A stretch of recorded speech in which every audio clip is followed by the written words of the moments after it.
भागवत में बैठने की भी व्यवस्था लिखी है, ऐसे नहीं चाहे जा बैठो। महिलाओं का स्थान बाईं ओर आसन के, पुरुषों का दाहिनी ओर। अच्छा, आप सोच रहे होंगे कि वेद व्यास जी ने यो क्यों लिखा, भाई इस तरफ बैठ जाओ चाहे इस तरफ बैठ जाओ। मतलब हम आपको भागवत की महत्ता दर्शा रहे हैं कि क्या क्या भरा हुआ है। एक एक शब्द से कुछ भी निकाला जा सकता है, जितने गहरे जाओगे उतने मिलेगा। अच्छा, जो इस तरफ बैठी है अगर इस तरफ बैठ जाए तो कौन सी मुसीबत हो जाए। व्यास जी को लिखना पड़ा, क्यों? क्योंकि हमारे यहां देवी भागवत में लिखा हुआ है, अगर किसी को अपनी कन्या को गोद में बैठाकर खिलाने का मन हो तो भूल से भी कभी बाईं जांग पर न बैठाएं।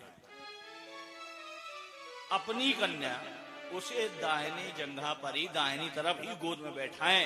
यदि बाईं तरफ बैठा लिया तो तुम्हें पर नारी गमन का पाप लग जाएगा।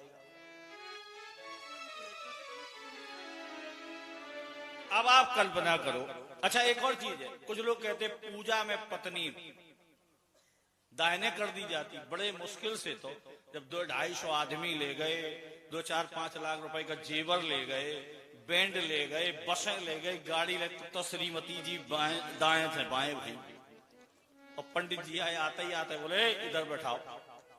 तो लोगन को तो धड़कन बढ़ जाता है, पता नहीं जवार मोहरा खाए के आते तो वे डटे रहा, तो नहीं कहो घबराए जाए कि इतना खर्च किया तब तो कन्या बामांग हुई, और पंडित जी आते आते बोले दाहिनी तरफ दाहिनी।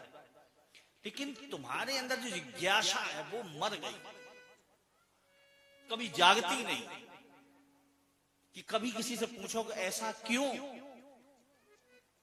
और ये याद रखना, हमारे यहां सनातन धर्म में हर क्यों का, हर क्या का जवाब दिया जाता है, लेकिन पूछने का विधा जो है वो याद होनी चाहिए तुम्हें।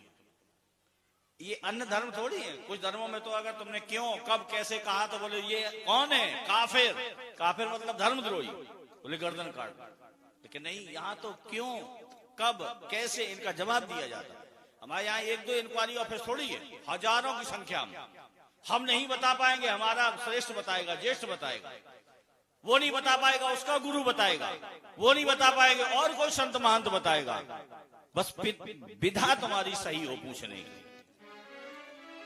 ऐसा नहीं।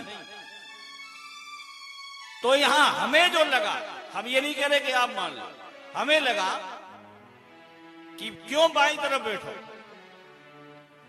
कथा में और क्यों पूजा में दाहिनी तरफ। क्योंकि जब दाहिना भाग कन्या का है और हम करने क्या जा रहे हैं, 7 दिन का अनुष्ठान लिया या 9 दिन का अनुष्ठान लिया, तो हमें विकार किंचित मात्र भी पत्नी के प्रति भी ना आ जाए, हम उसे कन्यावत देखेंगे। जैसे कन्या के को देखने पर हमें विकार नहीं आते, उसी भांति विकार उतने दिनों तक नहीं आना चाहिए, भले ही हम पत्नी हैं। और इसीलिए श्रीमद् भागवत में बैठने की व्यवस्था की गई कि यहां जितने आए किस लिए आए, कथा के लिए आए ना।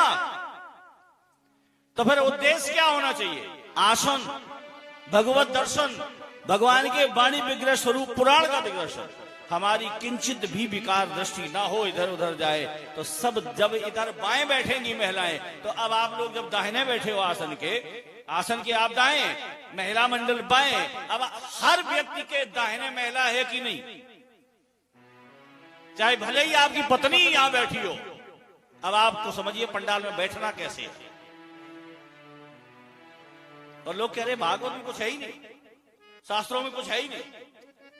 इतनी महीन नजर है कि आप कल्पना भी नहीं कर सकते। ये कोई नौटंकी का मंच थोड़ी बना है, लोग इसे मंच कहते हैं, मंच नहीं है ये। यहां तटस्थ होकर, सजग होकर, जैसे साधना में हम लोग बैठते हैं कि हमारा कहीं भी ध्यान ना भटक जाए, हमारा केवल ध्यान यहीं पर है। तो केंद्र कौन है, भगवत दर्शन, भागवत का दर्शन, भागवत की श्रवण, और कुछ नहीं। यहां से निकल के फिर कुछ भी आता है। इसीलिए इतनी व्यवस्था मजबूत है।